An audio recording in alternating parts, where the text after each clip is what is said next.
Hey, Amie. Yeah, Juan? Cue that beat.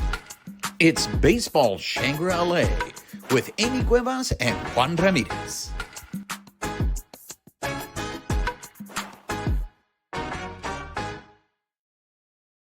What's up, party people? She is Amie Cuevas. I am Juan Ramirez. You are listening or watching Baseball Shangri-La. If you are listening to us on the audio portion of the show, please make sure you're subscribed to the podcast, rate us, write us a review, help spread the word about this show. If you're watching us on YouTube, make sure you're subscribed to our YouTube channel, hit that notification button, give us a thumbs up, leave us your comments. We love engaging with you. And most importantly, make sure you're following us on social media on X at BB Shangri-La, on Instagram, YouTube, and Bluesky at Baseball Shangri-La. Amie, ¿cómo estás? Hey, it's been a minute. It's been a minute.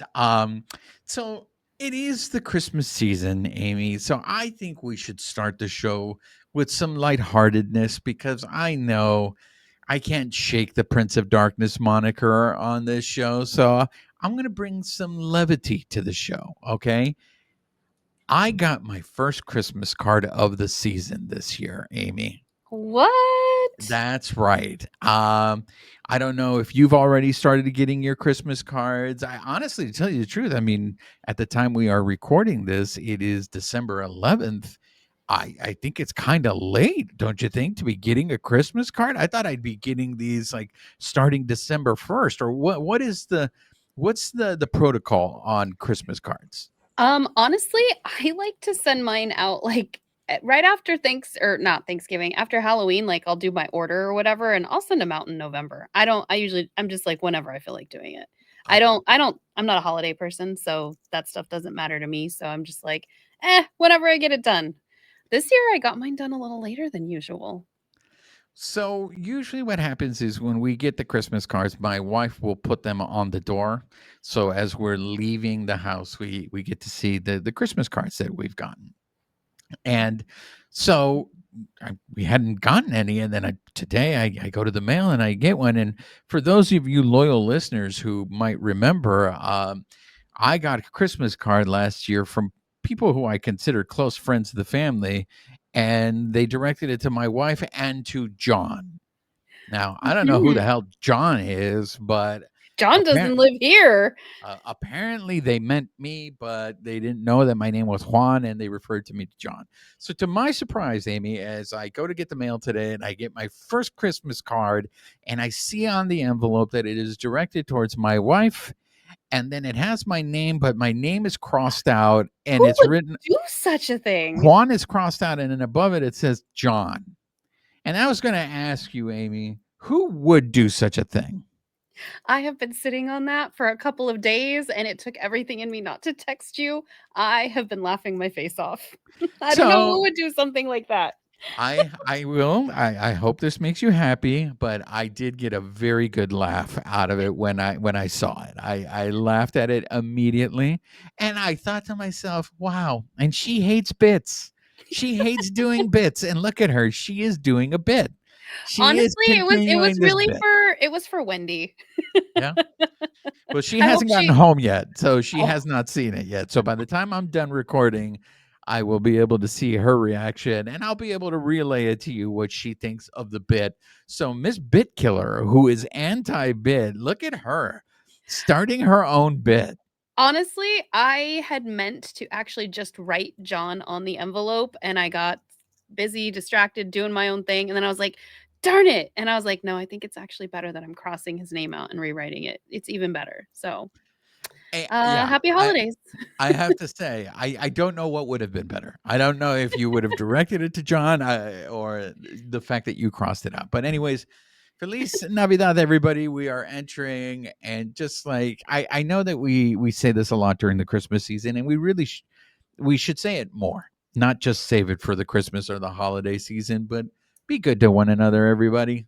Hug your people a little longer, a little tighter, because I know the holiday season is for a lot of people it can be good, happy times, but for other people it brings back maybe some sad memories. So some people may be struggling through the holidays. So just you know, if it's hard for you to be nice, Just try a little Don't harder. don't be the Scrooge, because Yeah. some of us are struggling our way through. We'll make it through, and it'll be fine, but it's not all poinsettias and candy canes for everybody.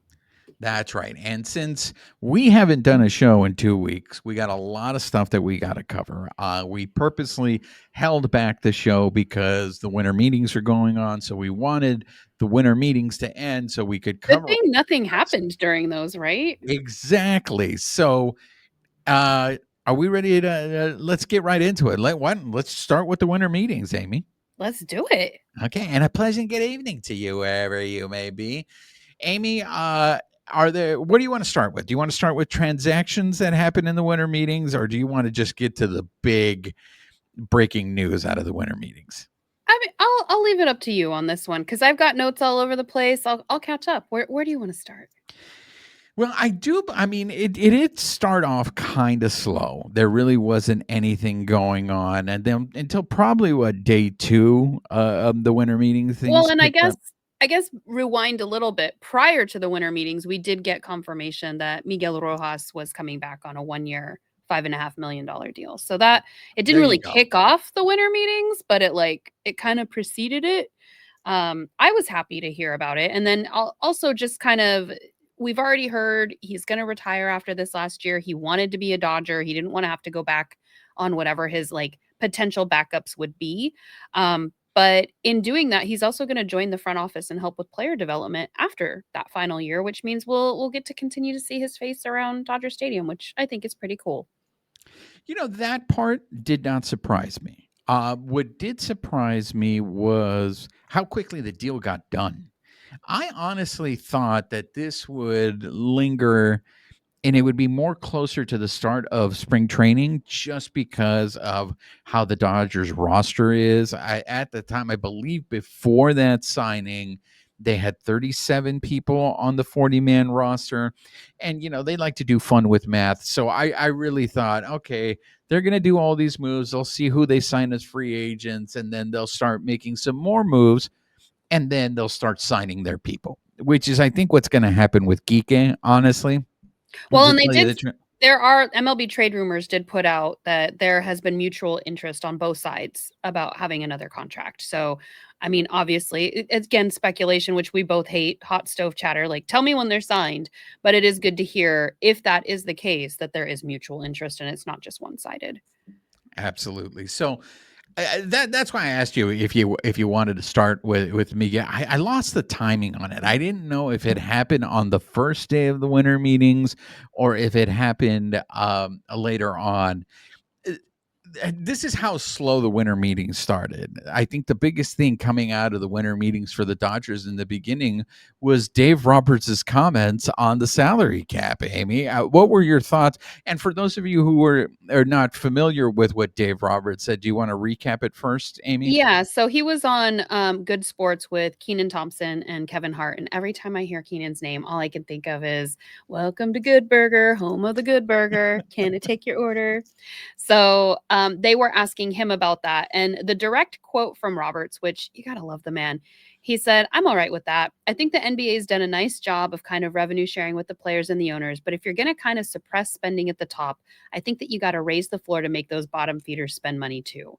Which I was like, yes, call it out. Because as we've talked about on this show, nothing's really going to change. I mean, other than, yes, it will be capped, but the Phillies, the Dodgers, the Mets, the Yankees, the Blue Jays, they're all going to continue to spend money, which they've been doing. What are the people at the bottom doing other than collecting a check? Yeah, I'm glad that you gave the full quote and the context of the quote, because before I actually saw the full response of his on video, I only saw the headline. And I had initially thought to myself, wow, I wonder what Dave Roberts, the player, would have thought of his manager saying, I'm okay with a salary cap, right? Because again, for me, I'm look, I'm pro player. nobody's putting a limit on how much these owners can make. And after we see how much these owners are profiting off of even those, as Dave Roberts likes to call them, those bottom feeders, as much as how much they're profiting, it does make me cringe, Amie, that we are so willing to put a cap on how much the players can earn when nobody else has that cap. So Which that's what which caught to my, me is like completely despicable. Like I like what are we doing when you clearly have a problem at the other end of the spectrum of people spending money and y- shame on them because that's also these players work really hard to make it up through high school, college, minor leagues to make it to the big leagues and then you're on a team where the owners don't put in as much effort. That's just it's we're why are we not forcing more of an issue on that? yeah. So then I went and I saw the interview, right? Because I wanted the full context of it. And it did, like, because I thought the bottom feeders was kind of strong. I was like, Mhm. damn, Dave. I mean, that it kind of cracks me up that sometimes when Dave takes off, like the he doesn't censor himself and he just really lets it out the way he thinks it is. And I love that aspect of it. But as I'm watching this and I'm hearing him talk, and I'm like, this is the gift that this man has. Because we have to remember that not only does he have to have a relationship with the players, but he has to have a relationship with the front office.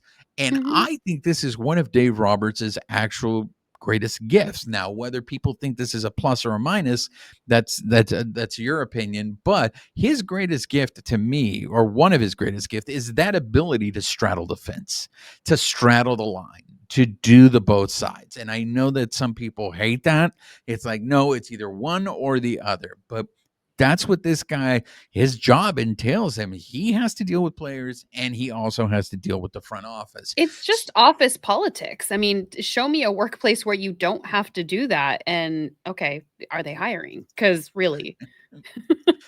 Yeah, so I thought he handled it well, but I initially, like I said, I was like, I mean, I he could have chose to say nothing, right? He could have just was like, "Hey, man, that's above my pay grade," because again, I don't know how.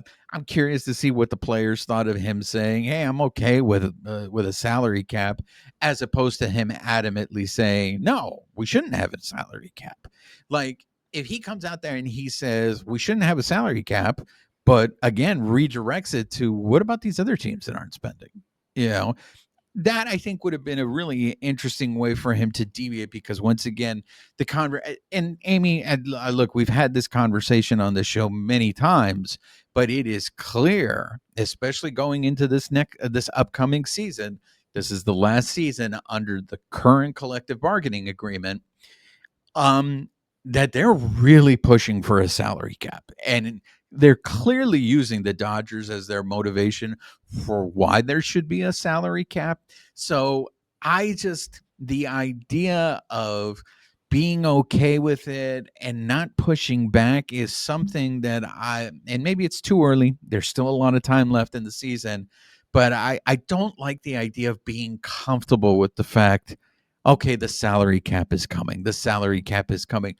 This used to be the strongest union, in all sports. So I hope the players really stick to their guns because again, a lot of these guys are making money. They're making a lot of money. These owners are making a lot of money, and it's because of the talent and the ability of these players. Well, and I think that's the thing where I mean, we're going to get into kind of what broke baseball in a second. And for me, just even seeing the vitriol on social media towards the Dodgers, where you have some people like coming to their aid, coming in support of them, but really it's why are you so angry with the Dodgers when you should be angry with your owners? Take all of this venom that you're feeling and go talk to your ownership about that. They could be doing the exact same thing if you can't afford to, carry your team with all the money that you're making, then go get a couple partners then. There's nothing stopping them. The Dodgers are not doing anything illegal. Neither are the Yankees, the Phillies, the Mets, everybody else who's putting money in and the Blue Jays. So just making sure we get everybody in there and that's just, some of the top 5 that we're kind of hearing but I don't understand why. I mean, I guess I do. It's easier just to blame the Dodgers than it is to understand the actual economics of where this is coming from. And that's unfortunate because it is going to impact the players. It's going to impact their salaries. And at the end of the day, like, these are the guys who ruin their bodies playing this game. And some of these owners are like, they're just collecting either their check. We've already talked about it in the past with the A's have what, 2 or 3 grievances that are still pending, one of them even from 2019. Like, what are we doing? Like, clean up your house, Manfred. I want to pick up on a couple of things that you mentioned there because I think it's going to lead us to our next topic. And that is, there are a couple of teams that in particular that I want to address. One is the Azulejos. The Azulejos were aggressive and they handed out a very large contract to Dylan Cease. Now, whether Dylan Cease is somebody who's going to put the Azulejos over the top, that's a different story.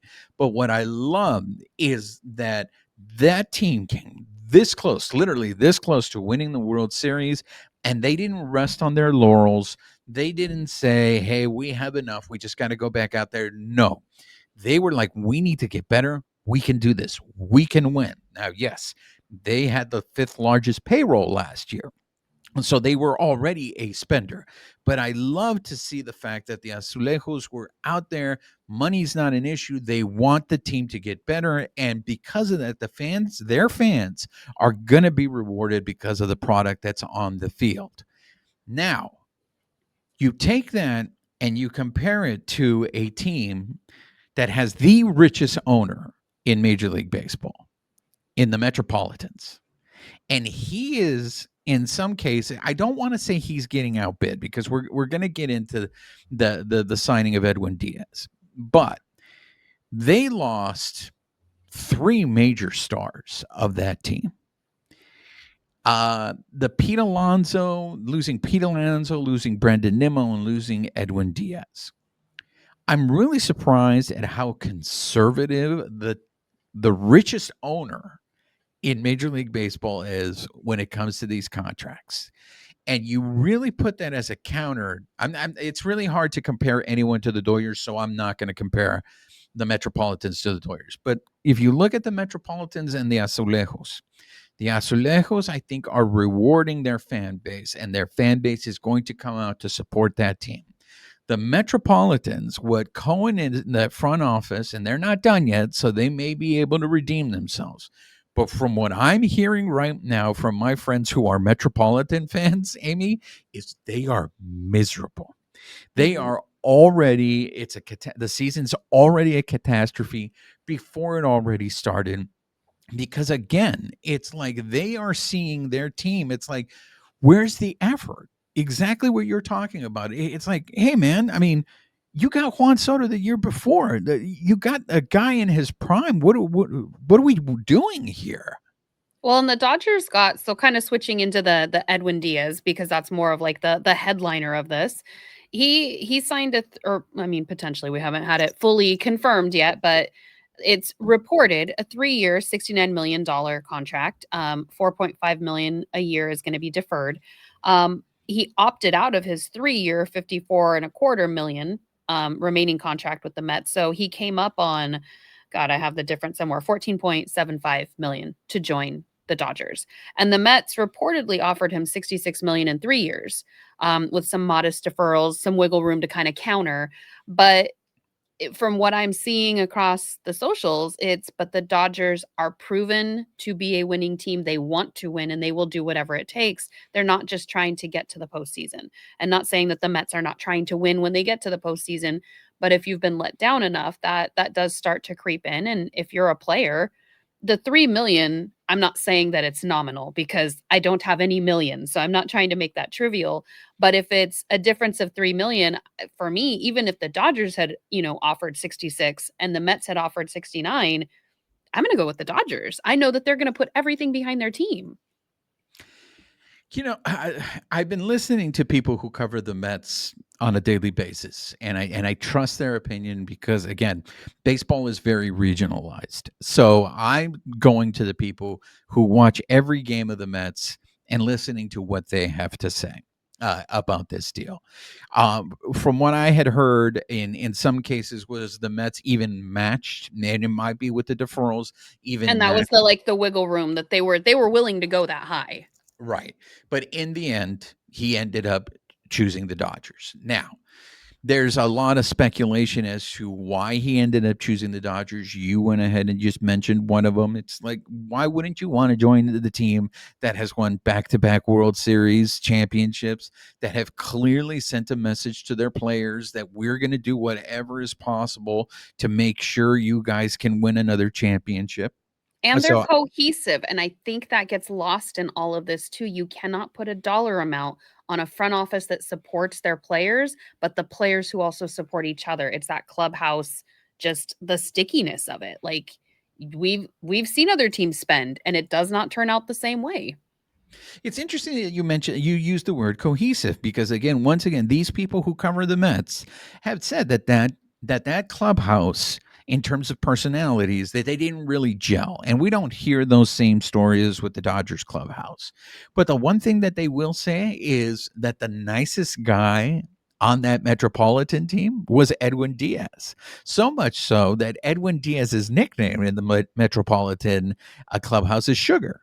So Oh, I don't think we're he's gonna so have sweet. we're not gonna have an issue with Edwin Diaz fitting into the Dodgers clubhouse. I don't see Well, and I that. think the front office vets for that too. We've had a couple Yeah. bad apples over time, but for the most part, they do try to take that into consideration. But I've been also hearing other reports that maybe what also pushed him over the edge was his brother had a cup of tea with the Doyers this past season and spoke very complimentary about the organization, especially their development. So I'm sure that once again is very enticing to hear. But the other thing that I heard, and that was, I think, again, I think we can go ahead and compare the Metropolitans front office to the Dodgers front office, is that when the Metropolitans signed Devin Williams, I don't think it rubbed Edwin Diaz the right way. Now, if there was a lack of communication there between the front office saying, "Hey, look, man, we want you back. We're going to get Devin Williams here only to make our bullpen stronger. You're still our guy." Now, if that conversation didn't take place, I can see why Edwin Diaz would look at it as, wait, you guys are you're gonna spend this, you're gonna give this guy this money, but you're not gonna give me my money, and I'm a huge part. So could he have maybe have been offended and said, all right, fine, you're not gonna pay me, you're not gonna give me my money, you're not gonna treat me with the respect that I feel I deserve, then I'm gonna go to the biggest rival, the person it's really gonna tweak at you. And That that was reported from their side? From the From their Metropolitan side, it was again, it's not confirmed because there's so many different reasons as to, because again, if the money is the same, Amy, right? Everybody wants to understand, well, what's the difference, right? You're getting the same amount of money. This is an organization that you've played with. You know this organization.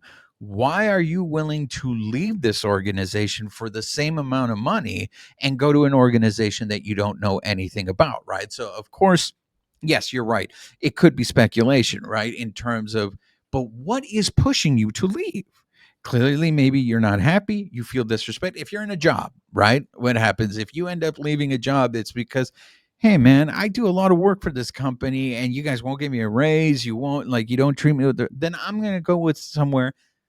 And again, if his it could brother just is be telling him, he liked the guys on the team, and it was like, "Hey, change of environment, still good money, like, I'm still gonna make more than what was left over on my contract. Let me opt out and, I'm gonna head over to sunny California." well, Dave Assay was saying at Dodgers on Dodgers Talk that he has to believe that Kike Hernandez played a role in this because of the fact that they played together on the Puerto Rican World Baseball Classic team. And I don't look, I don't know You if and I that's read that totally differently. We read things differently when we see stuff like that. Like, to me, it was like he was speculating that, like, he could have, or he wouldn't be surprised if that was the case.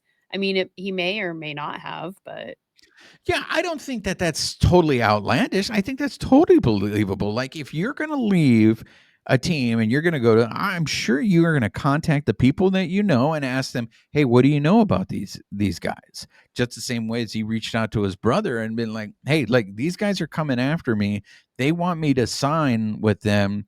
Tell me what you know about it. Like, what is the experience over there? You speculate more than I do because I didn't care. I just, oh, we signed him, cool. Like, well, just much like the injuries and stuff, we'll probably never know the why of why he signed unless he wants to tell us. Which shoot, let us know, Edwin. But at the end of the day, like we're not going to know his reasons. No, and you're right, and that speculation to me, it's interesting until the next thing comes, right? To distract me, but like for me, it was just You like, you have such fantastical stories. I love it. well, yeah, because the thing is this, look, they clearly had a need, right, to address the bullpen.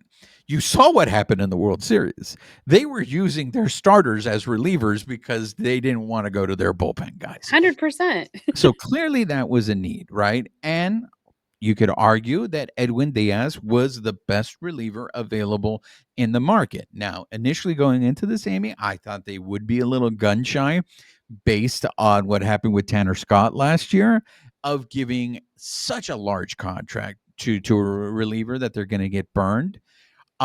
So I was surprised. Now, when I heard it happen, I'm like, okay, they addressed the need.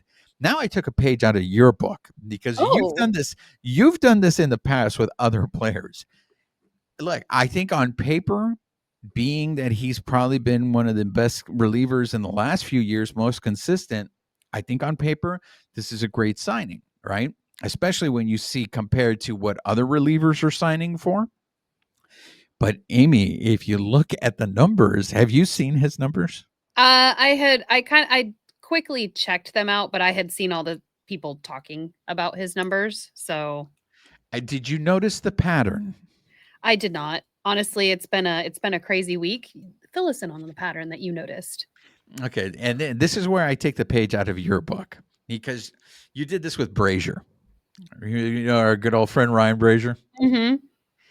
So Edwin Diaz has so when okay he's started his career with the Mariners, right, and then in 2018 when he Oh was an All-Star. yeah, every other year. There we go. It's every other year. So in 2018, he became an all-star and he became, I think, the Edwin Diaz that we now see there. He had an ERA of 1.96, under 2. The next year, his first year with the Metropolitans, his ERA was over 5. In 2020, his ERA was under 2. In 2021, his ERA was over 3. In 2022, his ERA was under 2. 2023, he didn't play because he was injured. He missed the whole season. In 2024, his ERA was over 3. And then last year, his ERA was under 2. So if you believe in patterns, you believe that perhaps Edwin Diaz is going to have a similar year to then maybe what Tanner Scott had last year. Here's to hoping he's a cycle breaker. Exactly. And that's why you play the games, right? And it's And also why, like, you can look at this. Like, I find the numbers, you know me, I'll dive into numbers all day long. I find them intriguing. But again, you and I have had this conversation. They're not just the stats on their card. Hopefully, the pattern doesn't hold true. Maybe the change of environment will actually shake that up. He's also got a lot of other guys around him. Like, we'll get to Tanner Scott in a second, but you've got Vesia, Trinan, Gratterall, Banda, Kasperius, Klein, Dreyer. So you've got like a pretty good group of guys in there. If we can get them some rest this year, maybe let them pitch, a little more, not quite so urgently, then we'll see how it kind of shakes out. yeah, it's definitely something I'm going to keep an eye on because one of the things I want to stress, and especially I think this is related to Tanner Scott, and that is when you see relievers that have really high ERAs, just think of this, guys. The number of innings that those guys are pitching is much less than a starter.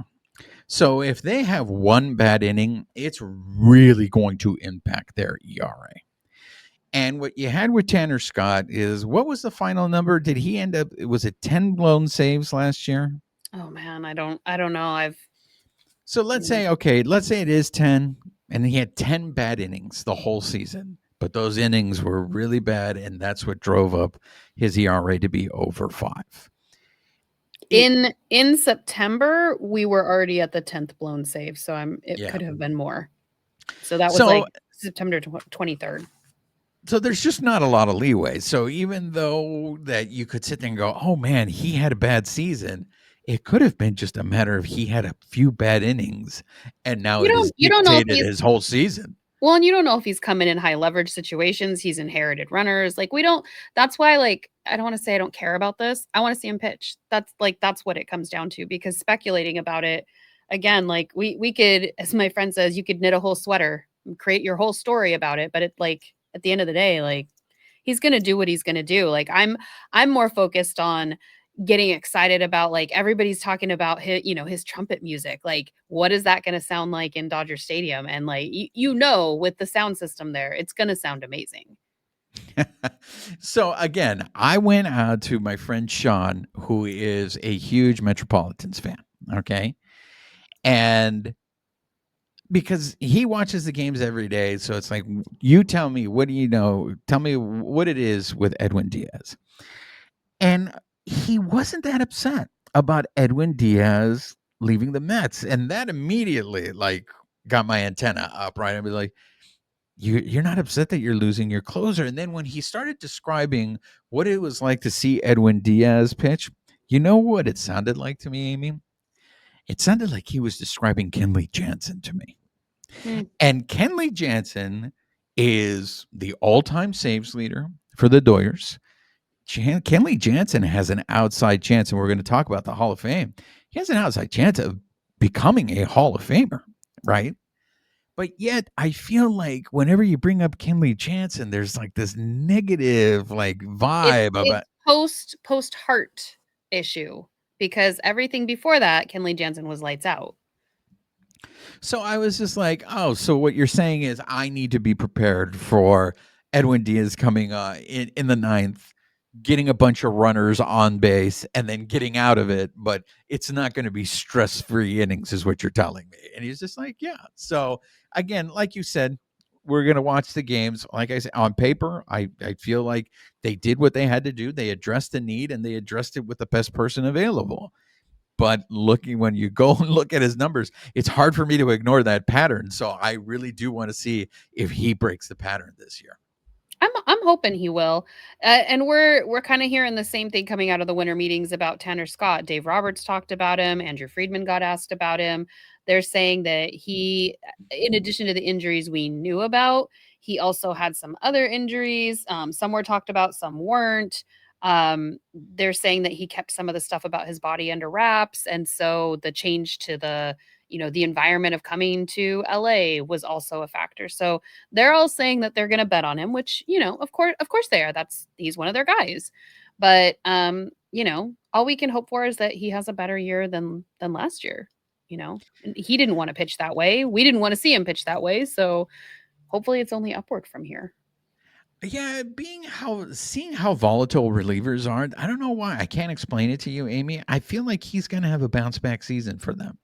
I really, now it could be the fact that Edwin Diaz coming in and he's no longer going to have to pitch the ninth, that he'll be pitching in other innings. Closer by committee, just everybody kind of pitching in. The eighth or the seventh inning. I don't know. I just have this, and I can't explain it. I don't have anything to support it, but I do feel he's going to bounce back and have a good season. That being mentioned, and you mentioned some other relievers on here. The Dodgers have a lot of lefties in that bullpen.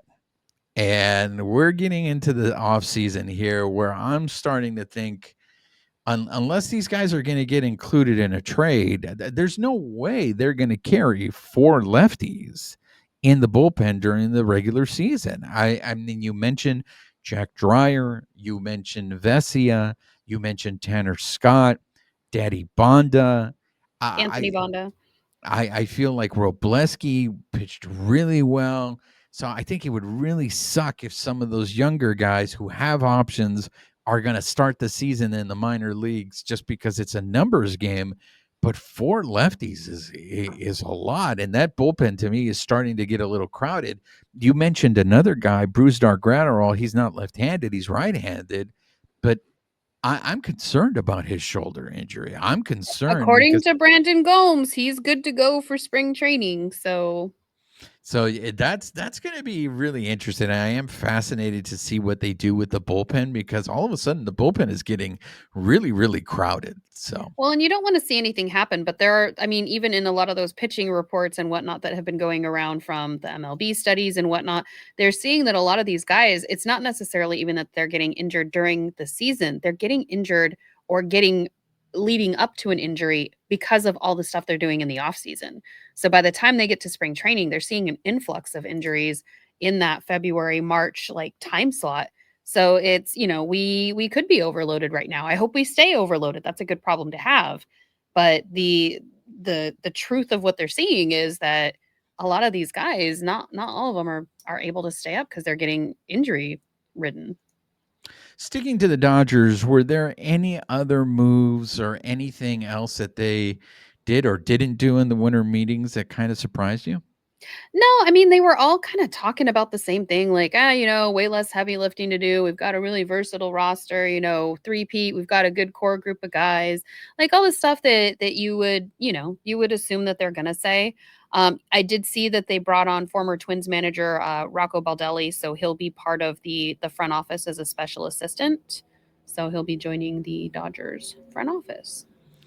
I like that move. I mean, I know he didn't have the success that he probably wanted over with the Gemelos, but when you add guys like that, especially baseball guys, I love seeing that. So Mhm.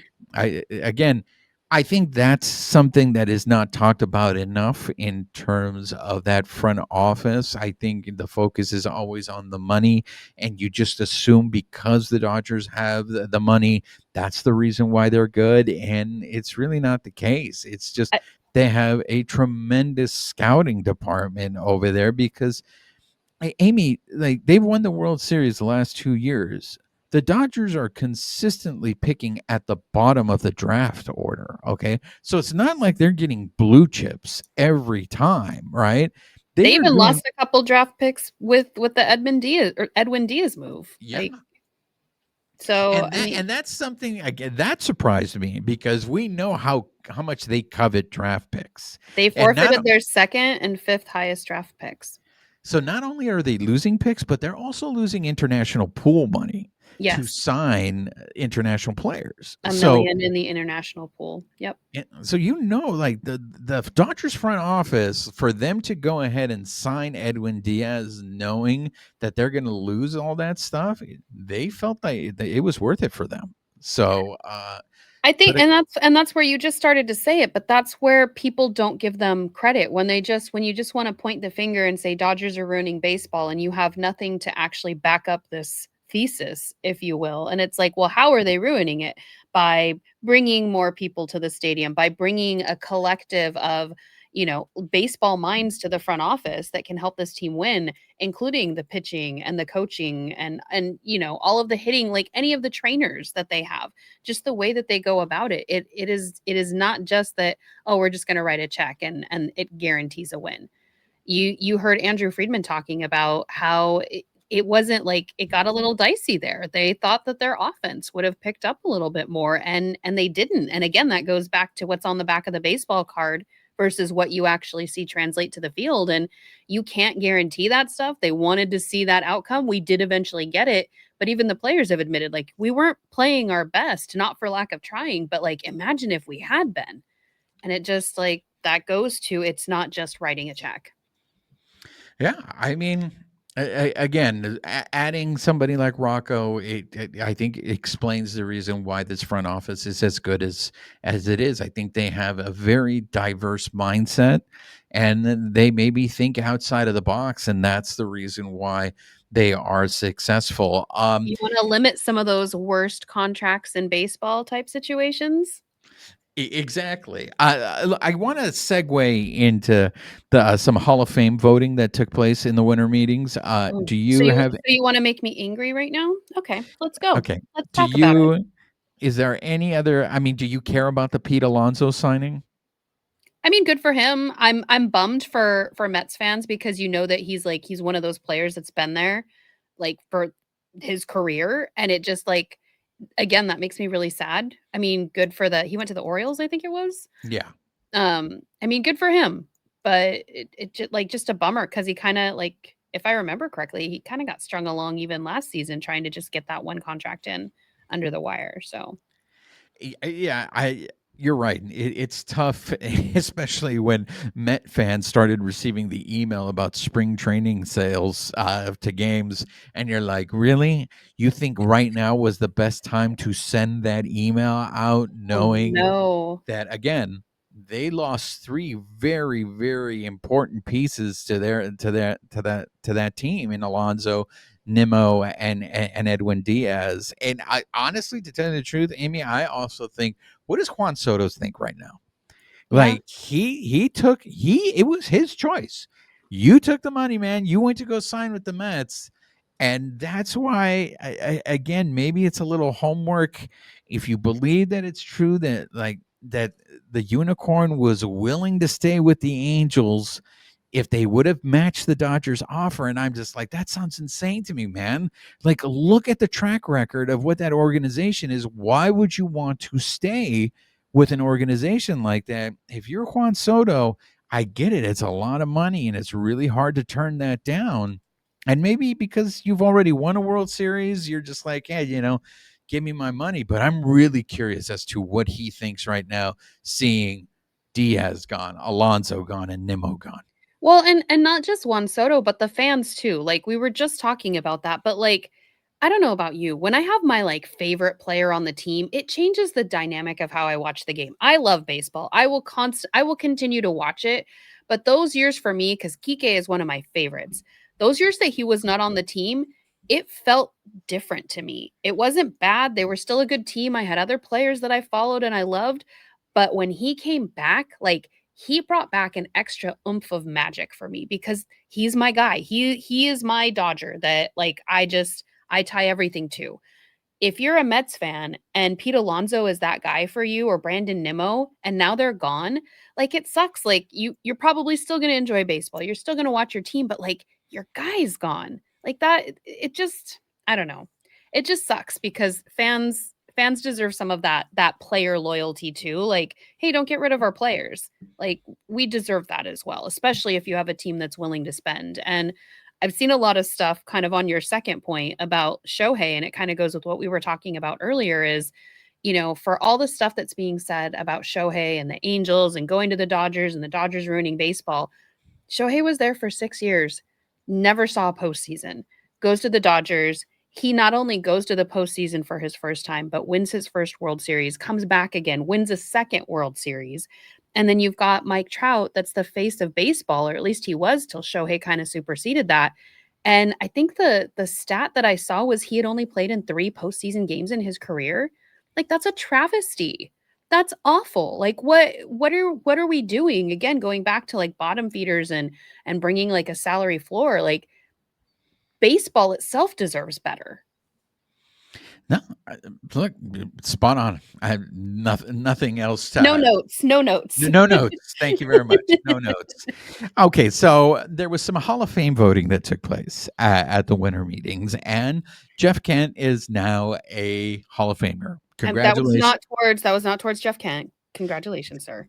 Jeff Kent is now a Hall of Famer, and um, look, I don't want to do this again. I want to follow your lead, Amy. I want to be like you because this is a big moment for Jeff Kent. And for me to sit here, The two are not mutually exclusive, my friend. this is a big moment for Jeff Kent. And I don't know if it's fair to sit here and crap on it and sit there and be like, hey, dude, the guy's not a Hall of Famer. But look, I have no beef with Jeff Kent. My feelings about the vote have nothing to do with him. Congratulations, sir. Enjoy. My so feelings have to do with a totally separate issue that, is what it is. we're gonna get into that issue, but I do want to spend time on Jeff Kent just because of this. I get it, guys. I get it. He has the most home runs of any second baseman in Major League Baseball. This is where I bring back the same. If you're a loyal listener, you know where I stand on the Hall of Fame. You're either a Hall of Famer or you're not in my book, and we don't need to put everyone in. And I want to break down the votes because this is a special committee and there's only 16 votes on this committee. And you need 12 votes in order to get in through this committee. And so he got 14 votes.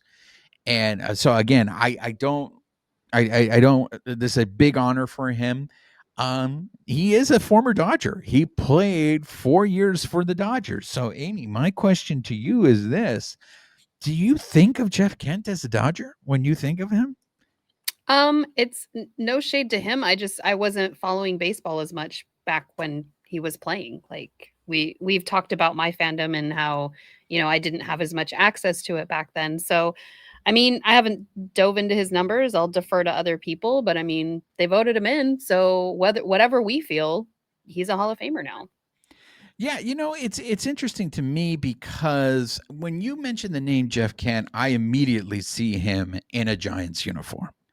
And then the next image that comes to mind is him with the Astros.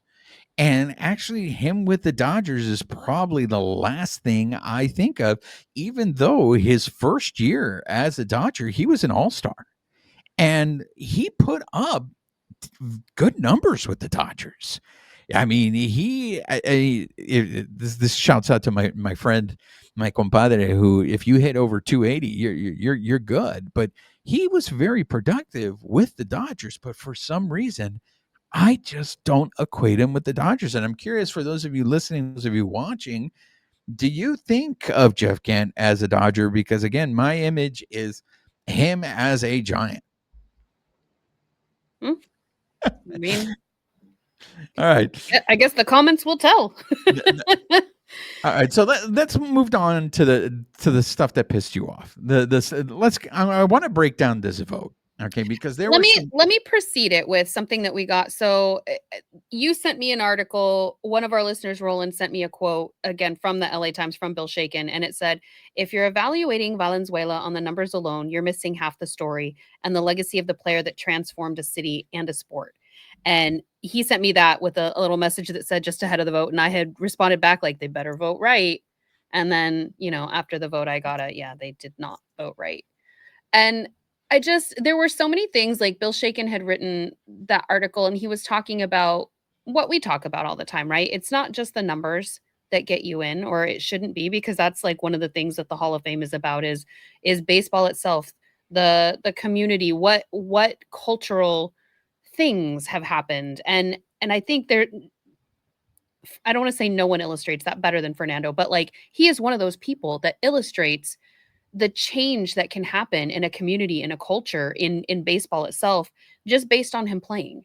And the fact that that gets overshadowed time and again when people just say, "Oh, well, his stats don't merit it." It's not just because of his stats. And I agree with the quote that Roland had sent. Like, you're missing half the story if you're just evaluating him based on the numbers. Okay, we're going to spend a lot of time on this Valenzuela. So before we spend we don't have that much time, but yes. We're going to spend some time on this Valenzuela thing. So before we get into it, I do just want to recap in terms of the other players. Carlos Delgado got 9 votes. Dale Murphy and Don Mattingly got 6 votes. And we don't know the actual number of votes that Valenzuela got, but it was under 5. Less than 5. It was less than 5. So we don't know if it was 4, 3, 2, 1, whatever. Did they Dave Roberts him and he got 0? Like, I'm so bitter about that. Because of that, he's not eligible now until 2031 to come up in this committee again. He's in. Yeah, because he's not in. He's ineligible, and they're going to meet again in 2028. Yeah, you're correct. Yeah, so he won't be eligible until 2031. From seeing this, what seems to me is that Carlos Delgado has a really good chance of getting voted in from this committee. I believe he has 9 votes, and I initially thought, look, I know this is before your time, so you didn't see Dale Murphy and Don Mattingly play. But when I initially saw the breakdown on this, I thought, man, Dale Murphy and Don Mattingly are really getting disrespected with only 6 votes. And the fact that Carlos Delgado got more than them, I was like, man, there's some disrespect. But then I went and I actually looked at Carlos Delgado's numbers, and he has 473 home runs. He has a lifetime batting average of 280, and he has over 2,000 hits. And so that to me is like, okay, his numbers are better than I actually thought. But again, Amie, this goes back to my theory of we don't have to put everyone in. Because now that we're putting all these people into the Hall of Fame, now these other players have an argument. And there's an article, I didn't send you this article, but it was Ken Rosenthal wrote this for The Athletic. And it was an article that pissed me off. So I want to, of course, share it with you. Wow, Because and you didn't share it with me before the show? in the article, Thanks. well, because there's the first 2 paragraphs of it pissed me off. And so it's really not worth, just because of the first 2 paragraphs. But I'll explain to you why it pissed me off. The article, he referenced another reporter, a journalist of his, who felt that when Kirby Puckett got into the Hall of Fame, that was a mistake because now it created all these arguments for other players to get into the Hall of Fame. So basically kind of hinting at my same argument of, all right, when we start putting these people that are somewhat in the middle into the Hall of Fame, now we got to start putting more people in. And again, my thing is you don't have to put everybody in the Hall of Fame. What pissed me off about this, Amie, and I think I can correlate this to Valenzuela. There are certain players that if you speak badly of them, I will get triggered and I will get into super defensive mode and try to protect these players. Tony Gwynn is one of them. Ichiro Suzuki is one of them. And Kirby Puckett is one of them. Kirby Puckett, to me, was an amazing player. And again, he's before your time. But Kirby Puckett was a lifetime 318 hitter. Kirby Puckett had 2,300 hits. Now, Kirby Puckett was forced to retire from the game at 36 years old because he lost his eyesight. He had a number of surgeries and he was never able to regain his eyesight, so he had to retire.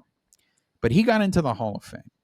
So with this writer saying that Kirby Puckett didn't deserve to be in the Hall of Fame, and because of Kirby Puckett, we now have these arguments. So the writer's opinion made you exactly. upset? This is why I didn't send it to you. This is why I didn't send it to you. Well, I still would like to read it. I just went and found it. I'll go read it later. So this is what upsets me, right? And that is, if Kirby Puckett would have stayed healthy, Kirby Puckett would have gotten to 3,000 hits. And that's what this writer's argument is. And that is that there are certain magic numbers that you have to hit. And if you hit them, that makes you a Hall of Famer. 3,000 hits was one of them. Now, what used to be 500 home runs used to be a magic number, but because of the steroid era, now I don't know if 500 home runs is a magic number. But it's like we're ignoring the eye test. Right? We're going strictly by like the numbers, and we're ignoring when you saw this guy play, you clearly thought this guy is one of the best players in the league. And I think that's when people talk about Valenzuela, in the end, they look at his numbers, because if you look at Fernando Valenzuela's numbers, Amie, they're not that far off to Jack Morris's numbers. Valenzuela has a better ERA than Jack Morris. Jack Morris has more wins than Valenzuela. But Jack Morris is in the Hall of Fame. But it's still subjective based on the people who are voting in that time period or that era. There's not there's not a rule that says you have to meet this criteria to get in, because it's subjective. People can decide that, you know what, we want this person in, and F what you guys think is the right way. But that's why I'm like, we don't have to put everyone in, guys. We really should just be putting the no-doubters into the Hall of Fame. The people that there's clearly no argument about. Those should be the ones that are in the Hall of Fame. Okay. Now, okay, this is going to piss you off. I know this is going to piss you off. But I don't think that Fernando Valenzuela should go into the Hall of Fame as a player. I just don't think his numbers warrant him as a Hall of Famer. But I will say this. But you're making the argument for just the statistics only, where this is what I liked about Shaken's article, because he said Valenzuela's impact, however, was defined far more than by just production and statistics, seemingly epitomizing the Hall's motto of preserving history, honoring excellence, and connecting generations with the career that changed the popularity of both the Dodgers and the sport. So that's where I think those things should supersede just the stats. I think he absolutely should be in the Hall of Fame for the changes that he made. I don't care about the numbers on the back of his baseball card. He did do some amazing things his first year. I get that the longevity of his career didn't meet some of the standards that people would say to vote him in, but I think his other contributions absolutely weigh in favor of adding him in to the Hall of Fame. I And 100% to again, every. these are opinions, so even our opinion doesn't count for anything. No, but I 100% agree with what you're saying. But my thing is this: you've been to the Hall of Fame. I have not. The Mhm, Hall of Fame is a museum. mhm. So while Fernando Valenzuela, I believe, shouldn't go in as a player, I think he should be in the Hall of Fame for everything that you said. So why can't they just have an actual permanent exhibit in the museum I mean, of it's big, Fernando Valenzuela? it's big, but it's not that big. Like, it's 3 floors. The top floors, it seems like they kinda changed those out for some of, like, the newer exhibits. The 2nd floor is more geared towards, um, like, I'm trying to think. There's an area for the every year's nominees, so they all have, like, a little bit of a display, and then you have, like, the history of baseball. So as you're walking through, you're seeing the inception of it, then you're seeing the Babe Ruth area, and then the beginning of baseball, the Negro Leagues, the women in baseball, the Latino players, and then as it continues through, to present day. I mean, sure, he can have a display in there. I still think he warrants being voted in. I don't So think a in display is enough for him. the Latino section, he's not in there. He probably is, like, there's a mention of him, like, he has a little corner of stuff. I took a bunch of pictures. I think he deserves a plaque. But that's my opinion. My opinion against your opinion, we cancel each other out. And we're not even on the committee voting, but I think he absolutely merits, if you're gonna have some of these, like, baseball commissioners in there that got voted in, and some of them are racist, and I don't feel like their contributions were that great, then you can have a Fernando Valenzuela with a plaque in there too. Uh, I want to segue from what you just said right now to other people that got into the Hall of Fame, and that is the Ford C. Frick Award winner. Went this year to Joe Buck. For those of you who aren't familiar with that award is given out to a broadcaster, and then that broadcaster is basically in the Hall of Fame. Again, the same way I felt about Jeff Kent, I'm going to do about Joe Buck. It is a great honor to be in the Hall of Fame, so I'm not going to sit here and crap on Joe Buck because he won that award. But I will say this, pero there was someone else that was nominated for the Robert C. Frick Award that I was rooting really, really hard for and was hoping that he would get it. And he didn't. And I hope that eventually he does end up getting the award, and that is Rene Cardenas. Again, this is before your time, Amie. But Rene Cardenas used to be the Spanish language broadcaster for the Dodgers. He started at the same time as Jaime Jarrin. And look, for me, Jaime Jarrin walks on water. But even Jaime Jarrin himself, when I have spoken to him, has given a tremendous amount of credit to Rene Cardenas helping him with his career in broadcasting. So that to me is a huge seal of approval. When you have the maestro, Jaime Jarrin, basically saying, hey, I owe my career to Rene Cardenas because he was the one who trained me on how to call a baseball game. That to me is a huge seal of approval. So I just want to give a shout out to Rene Cardenas. Even though you didn't win the Robert C. Frick Award, you are a Hall of Famer in my book, my friend. And I hope eventually you do get that call and you do get into the Hall of Fame. Okay. All right. Duly noted. Okay. That's all pretty much I got on winter meetings. Is there any other stuff that you want to add about the winter meetings? No, I'm done. Okay. I do want to talk to you about some Dodger social media videos. There seem to have been a lot of Dodger social media videos during this time. Am I making you cry? Are you okay? No, I'm good. No, Okay. I'm not crying. Are you Okay. crying? There's no crying in baseball. I know. I'm upset about the Rene Cardenas thing. So the Yamamoto. Do you want to start with the Yamamoto I one? sent you the Yamamoto one because he just made me so happy.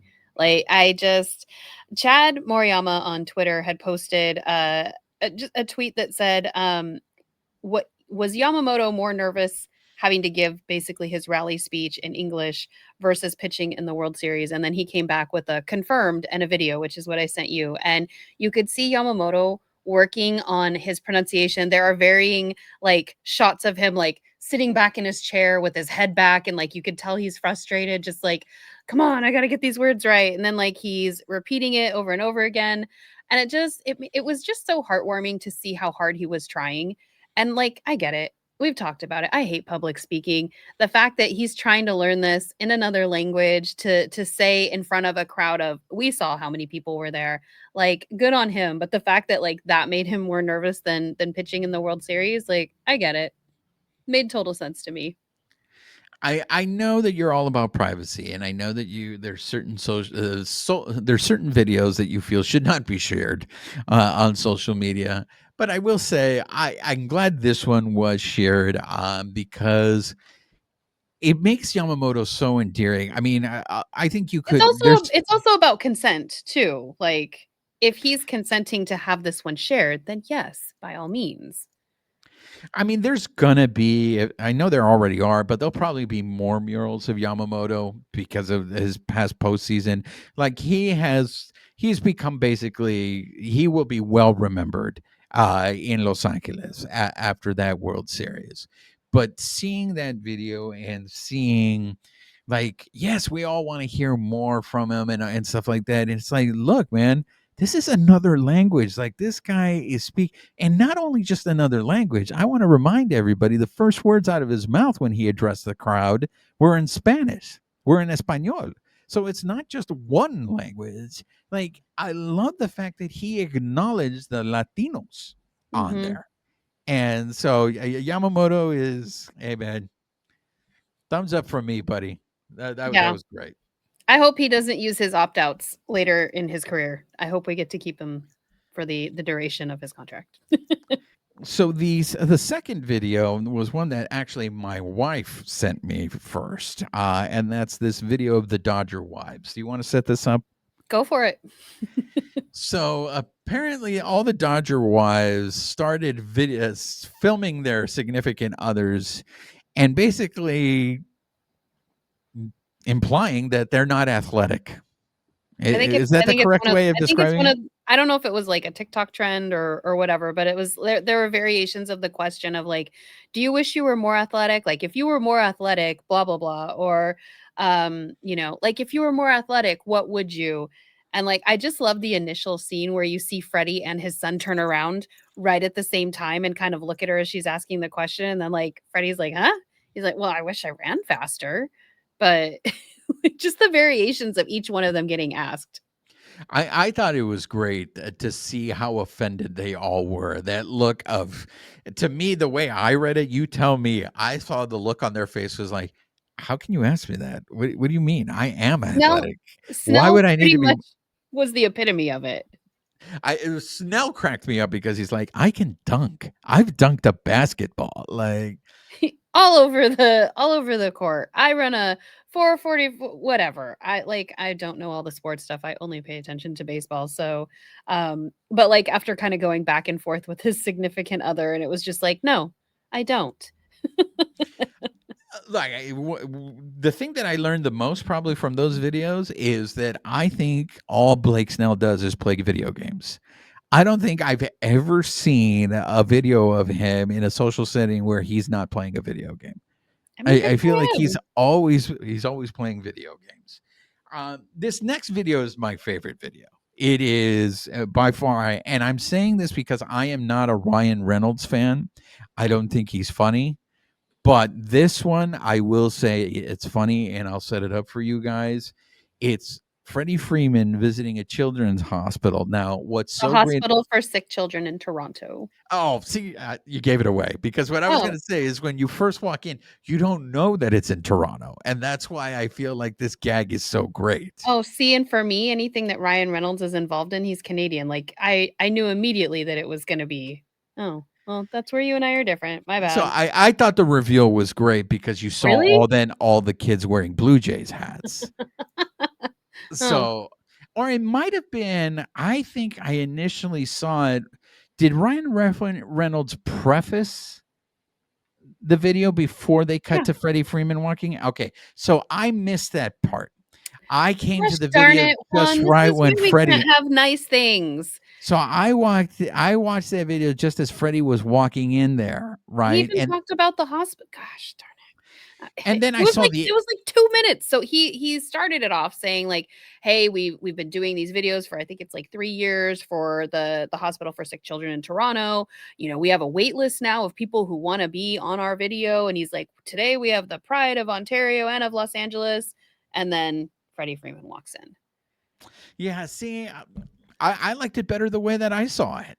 I Okay. think it was a smarter editing choice to start with Freddie going into that hospital and then seeing Without all the kids context? wearing Blue Jay hats. No way. No, I I like the thought that was context so made it for me. Like I loved it. I thought it was great. I The what a loser, the trust me man, we know who you are and the like you've really got some nerve coming here. Like all just the little jibes. The little girl who was just like go back to your sunshine and traffic, you hoser.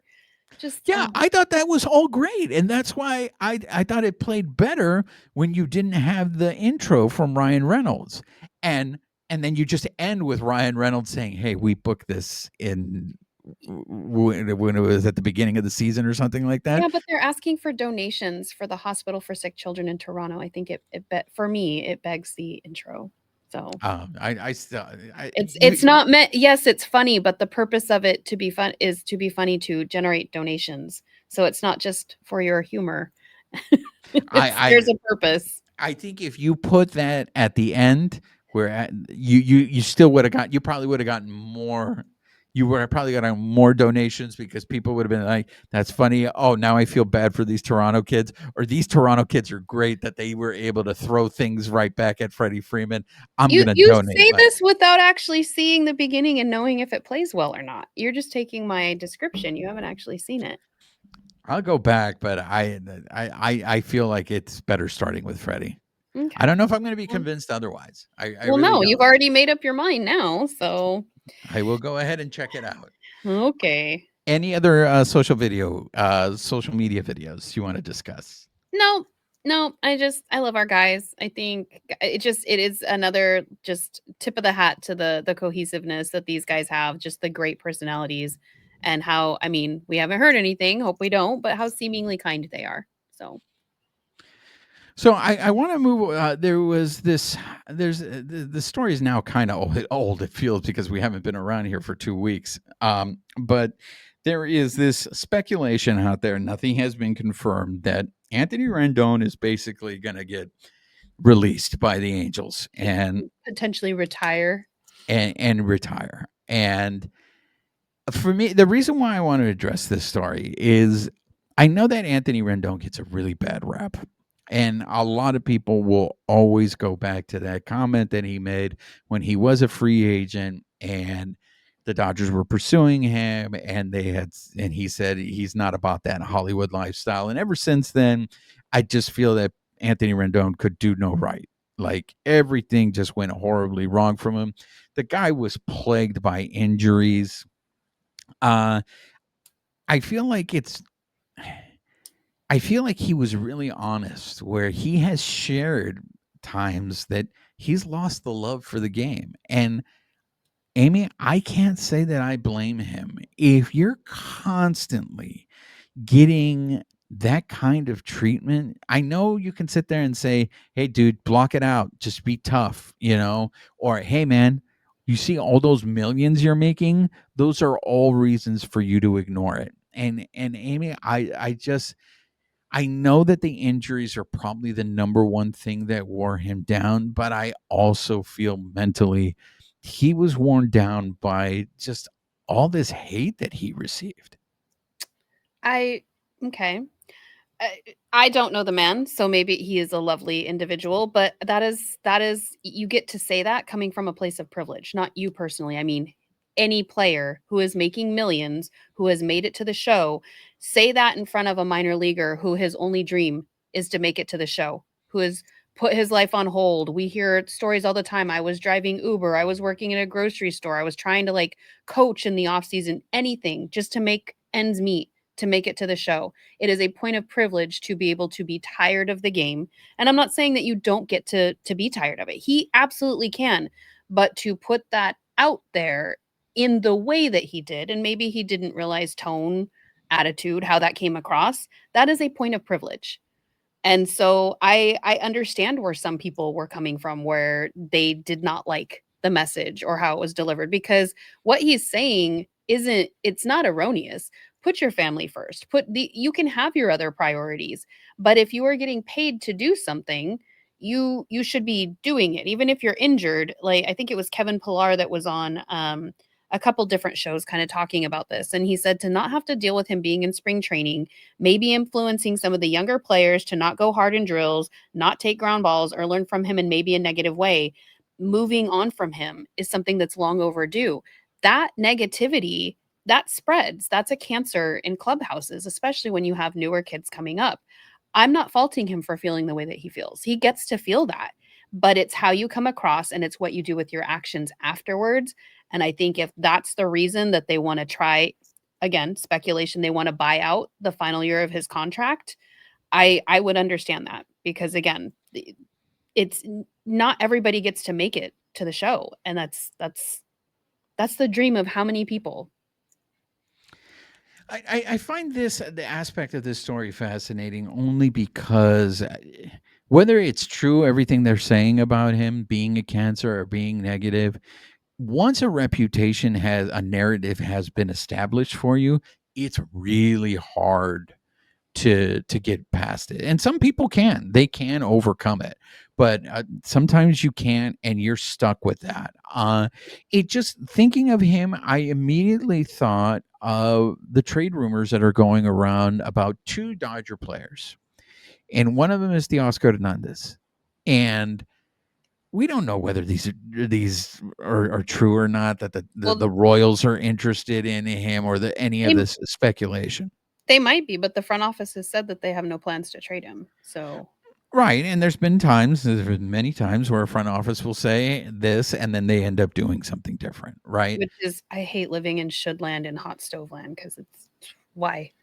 But for me, it's like, how does Dale deal with that, right? Because for the most part, Dale always seems to have a smile on his face. Dale always seems to be a fun loving guy type of stuff. But when you start hearing these, and then especially the way he was criticized for his defense last year, especially now where you're like, hey, the Dodgers need to get an outfielder because Dale can't sit there and play right field. What I'm getting at, Amy, is the same thing with Rendon. It's easier said than done for me to sit there and just block that stuff out, man. Don't hear that stuff. Just go out there and play your game. Now, I But do have you my ignore it and you prove otherwise, or do you play into it? well, I think because he had a huge hit in that Phillies series. The Dodgers don't win that series without him. Oh, I'm not talking about Teo. I'm talking about Rendon. Again, the history of his injury, it just feels like his body betrayed him He in the played end. 257 games out of 1,032 possible with the Angels. And so that again is his reputation. So is the implication that he could have played in more games but chose not to? I See, mean, and that's the reputation where it sucks whether it's true or not. It's already out there. I feel like the implication is, bro, you don't love this game enough. Just get out of here. I mean, I guess I feel like there are players who will say stuff though. So then it's like, hey, you have people who get indignant. Hey, I don't like this narrative you guys are putting out there about me. Like, this isn't true. I'm working hard. Like, these injuries are sidelining me. Like, maybe he doesn't care to say that. Again, I don't like all this speculation. If he, based on what we have seen, if this is the best for both parties, then good. I hope he can get back to his family and, start healing his body and just living whatever the next stage of his life is. Yeah, I have a level of empathy for him because of the injuries. We're also hearing that Tyler Glasnow is involved in trade rumors, and this is a poor guy who unfortunately has struggled with staying healthy. No one has ever doubted Tyler Glasnow's talent. Everyone is like, "Hey, man, dude, that guy," but he's just never healthy. He's never healthy. And I think you were there, right, when he was getting interviewed. You could see Tyler Glasnow. I think it was maybe the year before, how much the injuries really affected him, and the fact that it's like, look, guys, I want to be out there. I don't know what's happening. Like, I go out there and I get hurt. It's not like I'm doing it on purpose. That's just got to be really frustrating. And I don't want to have. I'd hate to be that kind of guy that has to deal with your body betraying you. Yeah. But I think it's how you handle it though. Like it's how you deal with the situation, how you present yourself. If you I'm not saying that he couldn't help it or whatever, but like if you can't help it, but it's also how you deal with it. We see guys who get sidelined, they're injured, but they're still out there. They're still helping in other ways. They're still a teammate. That's not what we hear in other cases. And again, I don't want to get into the speculation game. If this is what's best for both parties, then good for them. It is very telling, though, that there's not a lot of people out there defending him. That says something. So let's go from one unpopular athlete to another, and that is Josh Reddick was finally asked This about. is all you. I refuse to give this guy any press. I cannot stand him. And you go ahead. So he was finally asked, and I was always curious because for those of you who don't know, everybody, every time Yamamoto did something amazing, they would always retweet the famous Josh Reddick tweet, which is, "How could you give this guy the contract that you gave without even pitching one game in Major But who, League Baseball?" but who cares? He shared his opinion. Nobody agreed with it. Clearly, who cares? So I love the fact that I was like, I always wondered, seeing all these people reshare it, because he was clearly getting notified when it was getting reshared. Like, what does he think about it? Does he go out there and finally, you know what, my bad, guys, I was wrong about this?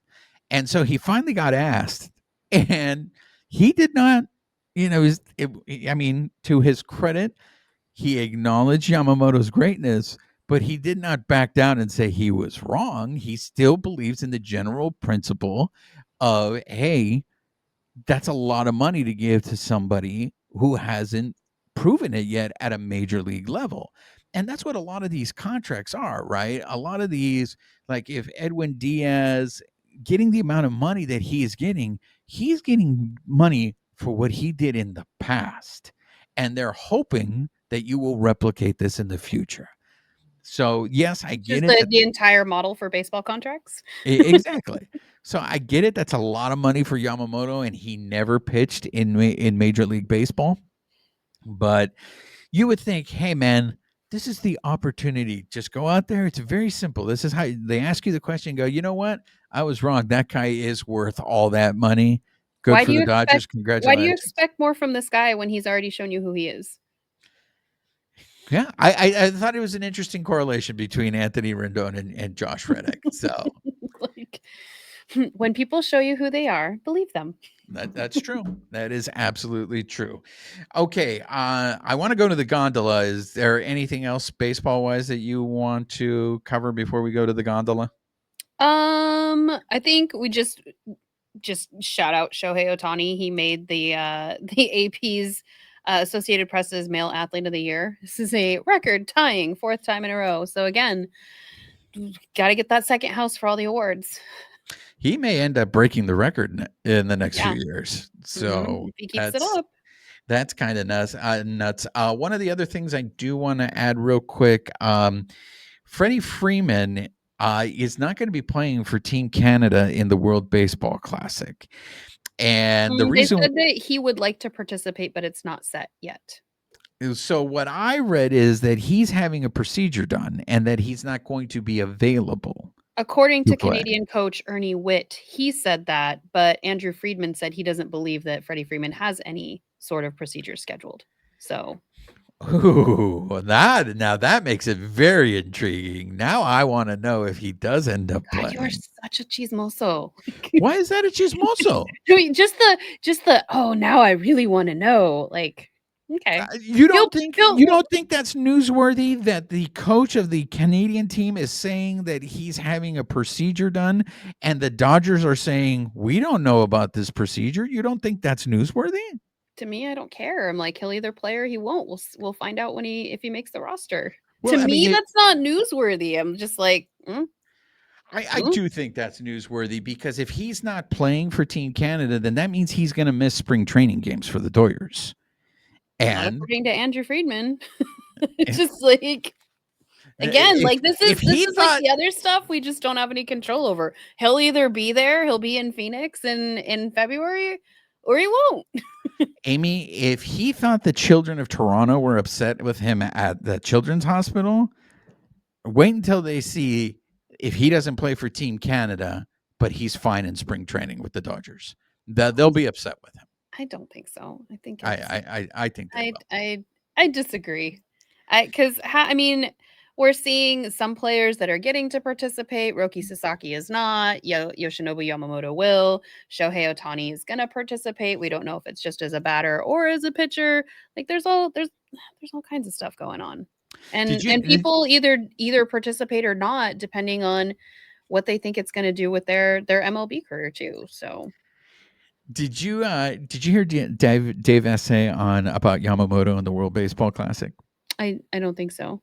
So Dave essay was on the Petros and Money show, and he was adamant that the Dodgers were not going to let Yamamoto pitch in the World Baseball Classic. And I get it. I totally get it. With the amount of pitching that he did in the postseason, hey, dude, take as much rest as possible. You know, I get why the Maybe Dodgers don't want to do overdo it. Exactly. I totally get You're why our the Dodgers. ace. Yeah, I totally get why the Dodgers don't want it to.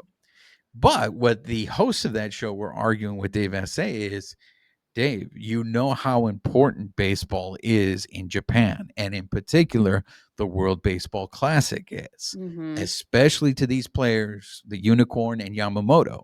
If a Yamamoto wants to play, he's going to play. And Vasse was adamant. He was like, they're not going to let him pitch. He's not going to pitch. He's not going to pitch. I mean, we all think the Unicorn runs the show, right? Could you imagine if the Dodgers went to the Unicorn and said, hey, you can play, but don't pitch. Don't pitch in the World Baseball Classic. Or even if they had the temerity to tell him, hey, we'd rather you not play in this. The Unicorn would just probably sit there and laugh at him and go, oh, that's funny that you guys think you can tell me what to do. I don't think about any of these things. I just this is where we're different. I'm just like, they're either going to play or they're not. No, I do think about it because I really love the World Baseball Classic. And I do too. My shirt just arrived. My shirt and my hoodie just arrived. For me, it's they will either pitch, they will play, etc. The who gets to, who doesn't, what conversations they're having. To me, I guess, I don't know, that just kind of falls under like, if they want us to know, they'll let us know. Or even like the Dave Vasse thing. Like this is where a lot of people take opinions with more weight than I think they should. And then that either creates more disappointment or whatnot, where it's like much like hot stove chatter. Just tell me after they're signed. Tell me when the contract is set. When I see it come through on Jeff Passan's side, all right, cool. I will then have my feelings on it. Like besides that, there's too much going on in the world. You've said this about other issues. For me, I don't care. Like there's so much other stuff happening where it's like I will get my happy news from baseball and then I will just move on. So I didn't come up with speculation for it. If you rate my level of interest in the story, it's probably a 1. But it is one of those things that I want to see the best players in the World Baseball Classic. Yes. And again, I totally understand why the Dodgers would not want him to play. I really do. But it's like when you have less players playing of the great players in it's more of an argument. I already It's almost like feel the all-star game when you see, like, everybody's declining, and then it's like you've exactly. got the B team, and it's like, "Yay, B team, like, good job," but also like, "Oh, man, I wanted to see so and so or so and so." Yeah, I really want to see the World Baseball Classic succeed. And I feel like it's an uphill battle because there are so many people in baseball. And Dave Assay is one of them. He's been on record on it. He doesn't feel like this is a worthy tournament. He, and I get it. It's because there's always like that. When do you play it? Do you play it at the beginning of the season? Yeah. Do you play it and it's always because the Major League Baseball season is more important. And Yes. so I feel like all Well, of and that that's is where they're just really getting paid, so people are gonna put more of a priority on it, but I think if you want to continue to grow baseball, you can't ignore things like the World Baseball Classic because it does have a following. While MLB is, "Oh, it is a world we play the World Series," and you have players from all over, the World Baseball Classic is truly it's more kinda geared towards that international feel of each country having their representation, at least the ones that are participating. and the World Baseball Classic is still very young. It is still very new. Of course, my desire would be that it would be as big as the World Cup is. The World Cup to players who get paid. The World Cup is more important to them than playing for the organization that's playing them. Will the Mhm. World Baseball Classic ever get to that level? Who knows? Will it be in my lifetime? I would just hate for it to go away because I love it. I was so excited and heartbroken at the last one when I really thought Mexico had Japan and they were going to go to the final. And then for Japan to beat them in the late innings, it would just ripped my heart out. But it was really fun to get into. So, I I think I mean, I'm looking this up right now because I don't know off the top of my head, but it first started in 2006. I honestly, I had not heard about it really till the last round of games that we had. What was it? 2023, I think. yeah, yes. I and that's not a huge feat. I've only been back in baseball for, a little more than a decade at this point, but I not knowing about it and now hearing more and more, like I feel like it's gaining at least more traction. Like you're hearing more than just like the people who are fanatics about it, and I feel like that's a good thing. Like it's spreading to more people.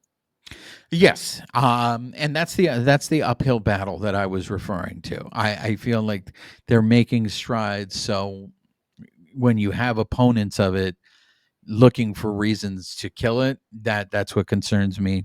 So, Yeah. anything else baseball related before we go to the gondola? No, I don't think so. So we haven't talked about the gondola in quite some time. We haven't really had an update for you guys. And for those of you who don't know what I'm talking about, the gondola is if you've gone to Dodger Stadium, they have a prototype sitting out there in the what would you say? Is it the left field parking lot or Yeah. Yeah, it's it's like kind of in left between center field-ish. field and left field, but they have a Yeah. prototype out there. And this is a proposed gondola that would run from Union Station to Dodger Stadium. Uh, and do you want to go with the story, or do you want me to just set it up? I mean, I have all the facts and stuff. Did you Let's go with the facts because you know me and my speculation. So, and a lot of this came from the article you sent me, and then I saw some like tweets and stuff online. But Bill Shaken had written an article called "Metro Votes to Approve the Dodger Stadium Gondola Project Despite Protests." So we've had the back and forth on this show. Obviously, we are anti-gondola. But Metro's board of directors, they certified a revised environmental impact report, and despite protests temporarily shutting the meeting down, they still took a vote. So what I thought was interesting is I mean it has passed the Metro board of directors, but the LA City Council will still consider whether they're going to approve the vote, and potentially that's not even going to take place till late next year. They still need to have a traffic study, etc. But what I thought was interesting was when they went into this meeting, the board had already signaled its intent to approve without any discussion among the directors. And then the chairman, Fernando Dutra, announced amongst everybody that they would not be listening to community members before the vote, which is interesting. So you have community members there, you're going to vote, and then you're going to let them talk about it afterwards. So if they're against it, like, again, interesting. And so the public shut down the meeting. Basically, there was so much dissent. After back and forth, the directors conceded, and out of the 52 public speakers, 42 of those were against the gondola, and that included 3 LA City Council members. They're still waiting for the updated cost estimate. The City Council also voted last month 12-1 to approve a resolution urging Metro to kill the project. So the City Council is against it. Karen Bass, it was reported the mayor neither signed nor vetoed that, but she does have an interest in community benefits. So as of right now, it has passed the Metro Board of Directors, and I guess we'll be waiting till next year to see what happens with the City Council. Yeah, this bummed me out, because especially when they didn't allow the public to speak. That to me really raised a red flag. This really made it seem like, all right, who's benefiting from this? Somebody's getting paid for this, and of course, there's the urgency to get this through before the Olympics comes, because they definitely want that thing up and running for the Olympics. You have a community out like crying that they do not want this, and you're like, that's nice, let me just pass it anyway. Yeah, that's to me also distressing, is the fact that the community is not being heard. So it's a story we will all continue to monitor here, because I do feel, especially because it's dealing with Dodger Stadium, it is impacting that neighborhood, that whole area. And yes, we make no qualms about it. We do not support the gondola. So no, I just everybody hates the getting into Dodger Stadium, getting out of Dodger Stadium. That goes without saying. I think we complain about it more without realizing how maybe some other stadiums work too. Because I know, being in San Francisco, they have some parking, but like, you've got to do a lot of the parking either on the street if you can find it at exorbitant prices, or you've got to park like in independent parking lots and buy your parking that way. And it is so much money. And getting out of those San Francisco streets is not easy either. So for all the complaining of like how awful Dodger Stadium is and it warrants this experiment, it's like, not every other stadium has a better solution. It's just whatever's around. And so I just like, I feel like people lose sight of that. They want to, much like Dodgers ruining baseball, it's like, you want to harp on how bad it is to get out of the stadium. Yeah, but like, so what other stadiums have the better solution? And you think the gondola is equivalent to that? I don't know. yeah, when I go to Petco or when I go to San Francisco, I walk to the stadium. You have to, because you'd have to park in a parking lot and pay upwards of, probably similar to Dodger Stadium prices, but you're not parked like right next to the stadium per se. Yeah, in both occasions, I've taken public transportation. I've taken the train that stops right in front of the stadium. So yeah, it's I know I really just don't. I know people just don't like the gondola, and I do believe that there is a very minuscule part that they don't like it because McCourt's involved in it. But I think the majority of it is they just don't like the idea of that gondola going over people's homes in those neighborhoods. I think it's a privilege to be upset about the McCourt angle. I think he's not a great person, and I don't think we should back anything that he has his hands in. That being said, that's us who don't live there, and I think you hit the nail on the head. It shouldn't just be about the fact that McCourt might be doing some other shady crap. It's the fact that this changes people's neighborhoods, it changes their homes, it changes their viewpoints. For what? For more people who don't live in that area to get in this way. There are better ways. We can figure out, different plans. It's already been proposed with some of the busing systems, clean energy. There are other ways to fix this problem without ruining other people's neighborhoods. Just for what? And I mean, they're funny comments, but they're not really that funny. Some of them saying like, the people who are drunk when they leave the stadium. So now you're going to have people fighting above you in a gondola. Oh. No, this is not the solution. I would not want to be on that gondola in a situation like that. Yeah. Like it just there are other solutions that they can come up with, and I just think that this is putting the cart before the horse, and you're just trying to satisfy one person's project versus seeing the community as a whole who clearly does not want this, and you're ignoring how loud they are. Absolutely. Well, that's going to do it for this show, ladies and gentlemen. Any last words, Amie? Without getting into anybody's business, I do just want to dedicate this show to one of our listeners. They went on to the Big Dodger in the Sky. So, Juan said it in the beginning of the show, guys, hug your loved ones, whether it's for the holidays or just life in general. Life is short. So, just be good to each other. That's going to do it for this episode. For those of you that have been listening to us on the audio version of the show, please make sure you're subscribed to the podcast, rate us, write us a review, help spread the word about the show. If you're watching us on YouTube, make sure you're subscribed to our YouTube channel, hit that notification button, give us a thumbs up, leave us your comments. We love engaging with you. And most importantly, make sure you're following us on social media on X at BB Shangri-La, on Instagram, YouTube, and Bluesky at Baseball Shangri-La. She is Amie Cuevas. I am Juan Ramirez. Nos despedimos con un beso. Amie, say goodbye to the people. Goodbye, people.